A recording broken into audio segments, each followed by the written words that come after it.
કોંગ્રેસના લાલજી દેસાઈ દ્વારા SC ST ઓબીસીઓની જીપીસીની પરીક્ષામાં અન્યાય થાય તેવી વાત કરી ત્યારે પાટીદાર આગેવાન દિનેશ બાંભણિયાએ અંગે પ્રતિક્રિયા આપી હતી। દિનેશ બાંભણિયાએ જણાવ્યું હતું કે લાલજી દેસાઈ ખોટી ભ્રામક વાતો ફેલાવી વર્ગ વિગ્રહ થાય તેવી સ્થિતિ ઊભી કરી રહ્યા છે। કોંગ્રેસ નેતા લાલજીભાઈ પાટીલમાં પોતાનું અસ્તિત્વ રાખવા આવા આક્ષેપો કરી રહ્યા છે। તેમણે વધુમાં જણાવ્યું હતું કે આજે મીડિયામાં માહિતી મૂકી છે કે છેલ્લા 5 વર્ષમાં જીપીએસસીની પરીક્ષામાં કયા કયા વર્ગના કેટલા લોકો પાસ થયા।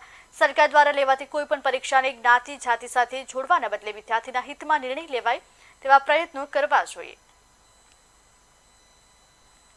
પ્રજા એક સાથે રહીને માહોલ બનાવતી હોય છે ત્યારે કોંગ્રેસના એક નેતા લાલજીભાઈ દેસાઈ દ્વારા આવતીકાલે એનએક્સી સર્કિટ હાઉસ ખાતે એસટી એસસી ઓબીસીને જીપીએસસીની પરીક્ષાની અંદર મોટો અન્યાય થાય છે તેવી ખોટી ભ્રામક વાતો ફેલાવીને સમાજના અને અન્ય વર્ગના લોકોને વચ્ચે વર્ગ વિગ્રહ થાય એવી સ્થિતિ ઊભી કરી છે। કોંગ્રેસના આ નેતા પોતાનું વજન અને પાર્ટીમાં પોતાને પ્રસ્થાપિત થવા માટે આવા વાહિયાત આક્ષેપો કરી રહ્યા છે। મેં આજે મીડિયા સમક્ષ માહિતી મૂકી છે કે છેલ્લા 5 વર્ષની અંદર જે પરીક્ષાઓ લેવાય છે એની અંદર કયા કયા વર્ગના કેટલા લોકો પાસ થયા છે અને કઈ રીતે એનું પરિણામો આવ્યા છે।